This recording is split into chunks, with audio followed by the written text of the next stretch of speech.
নমস্কার, আমি doctor Pritam Das, plastic and reconstructive surgeon. আজ আমি একটা ইম্পর্টেন্ট টপিক নিয়ে আলোচনা করছি, সেটা হলো ডায়াবেটিক ফুট। তো ডায়াবেটিক ফুট কি? ডায়াবেটিক ফুট হলো ডায়াবেটিসের কারণে পায়ের মধ্যে কোনো যদি আলসার হয়ে যাওয়া, গ্যাংগ্রিন হয়ে যাওয়া বা পায়ে কোনো ক্ষত তৈরি হওয়া, এটাকে ডায়াবেটিক ফুট বলে। এখন ডায়াবেটিক ফুট সম্বন্ধে বলার আগে ওর ইপিডেমোলজি মানে ওর ব্যক্তিটা সম্বন্ধে কিছুটা বলে দিচ্ছি। Basically diabetic foot 419 million people suffer করে গ্লোবালি। তা বোঝাতে গেলে মিন্স মানে 11 জনের মধ্যে একজনের ডায়াবেটিক ফুট হয়ে থাকে গ্লোবাল। ইন্ডিয়াতে দেখা গেছে 69 মিলিয়ন পিপলের ডায়াবেটিক ফুট আছে। এর মধ্যে 15% পপুলেশন যারা ডায়াবেটিস আছে তাদের লাইফ টাইমে একবার না একবার ডায়াবেটিক ফুট হয়, এবং যাদের ডায়াবেটিক ফুট হয় তাদের 50% মানুষের পা একটা হারিয়ে দেয়। মানে পা কোনো মতে দেখবেন যে গ্যাংগ্রিন হয়ে আলসার থেকে পাটা নষ্ট হয়ে যায়, তারপরে পা কাটতে হয়। আর আবার আরেকটা রিসার্চ করে দেখা গেছে যে যাদের একটা পায়ে হয়েছে তার 50% এর রোগীর ক্ষেত্রে আবার অন্যটা পাও ইনভলভ। তো হু ডিক্লেয়ার করেছে যে দেখা গেছে যে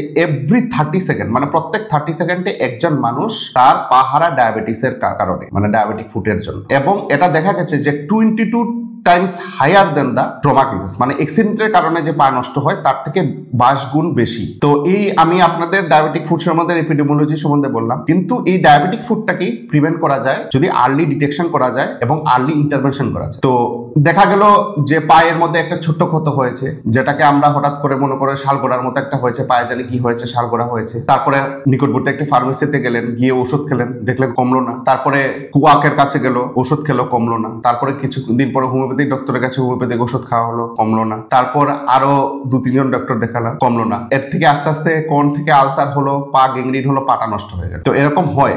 আমি ত্রিপুরার যে ম্যাক্সিমাম দেখেছি, যে আমি যতগুলো কেস পাচ্ছি এখানের মধ্যে ম্যাক্সিমাম কেসে আমার কাছে যখন পেশেন্ট আসে তখন দেখা যায় যে পা অলরেডি নষ্ট হয়ে গেছে, আর আঙুলটা নষ্ট হয়ে গেছে, না হলে পায়ের হাফ চলে গেছে। তো এখানে আমি রিকনস্ট্রাকটিভ সার্জন না হয় তারপর আমার ডিস্ট্রাকটিভ সার্জন হিসেবে কাজ করতে হবে, মানে পা কেটে ফেলতে হবে। তো এটা কেন হচ্ছে? এটা বেসিক্যালি দুটো কারণে। একটা হলো মেল প্র্যাকটিস, আর 2 নম্বর হলো lack of knowledge about the diabetic foot, মানে কার কাছে পাঠাতে হবে, কার কাছে রেফার করতে হবে। তাই আমি ডায়াবেটিক ফুট সম্বন্ধে ডিসকাস করছি আজ। তো কিভাবে ডায়াবেটিক ফুট প্রিভেন্ট করা যায় আমি বলছি। তো ডায়াবেটিক ফুটে ম্যাক্সিমাম ক্ষেত্রে প্রিভেন্ট করার ক্ষেত্রে আপনাদের আগে বুঝতে হবে যে কেন হয় ডায়াবেটিক। 3টা কারণে মেইনলি হয়: ডায়াবেটিক নিউরোপ্যাথি, ডায়াবেটিক ভাস্কুলোপ্যাথি আর লিমিটেড জয়েন্ট মোবিলিটি। মানে ডায়াবেটিসের কারণে যদি পায়ের নার্ভ নষ্ট হয়ে যায়, ডায়াবেটিসের কারণে যদি পায়ের রক্তের নালীগুলো নষ্ট হয়, আর যদি জয়েন্টের মোবিলিটি কমে যায়, পায়ের যে জয়েন্টগুলো আছে আমরা যেরকম ভাবে একবারে ফ্রি জয়েন্ট ভাবে থাকে পায়ের জয়েন্টগুলি, এরকম এটা যদি মোবিলিটি নষ্ট হয়ে যায় তাহলেও ডায়াবেটিক ফুট হতে পারে।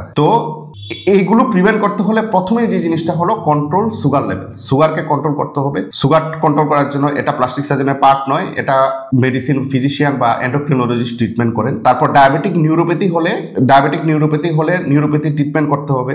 আর যদি লিমিটেড জয়েন্ট মোবিলিটি হয় তাহলে এটা পুরোটা প্লাস্টিক সার্জনের পার্ট। কি হয় লিমিটেড জয়েন্ট মোবিলিটিতে? পায়ের যে বায়োমেকানিক্স আছে, আমরা যখন হাঁটি পায়ের মধ্যে বায়োমেকানিক্স কাজ করে। ডায়াবেটিক ফুটের ক্ষেত্রে কি হয়, ওই বায়োমেকানিক্সটাই চেঞ্জ হয়ে যায়, মানে যেই মাসল যেই জায়গায় কাজ করার কথা ওইটা হয় না। তখন একটা বিশেষ জায়গায়, পায়ের বিশেষ জায়গায় বারবার প্রেসার পড়ে, এবং প্রেসার পড়া ওই জায়গায় আলসার হতে থাকে। তো যতই আপনি ঔষধ খান বা ট্রিটমেন্ট করান, যদি ওই মোবিলিটিটা ঠিক না করা হয় তাও পায়ের আলসার ঠিক হবে না। তো তার জন্য কি দরকার? তার জন্য দরকার আপনার সার্জিক্যাল অফলোডিং। সার্জিক্যাল অফলোডিং কিছু না, পায়ের মধ্যে ওই মাসল বা টেন্ডেন বা গুলো যেগুলো আছে এটাকে আবার আমরা প্লাস্টিক সার্জনটা রিওরিয়েন্ট করি, করে আবার এটাকে ঠিক করায় ওই যেই জায়গার মধ্যে প্রেসার পড়ছে ওই প্রেসারটা কমে যায় এবং আলসারটা আস্তে আস্তে ঠিক হয়ে যায়।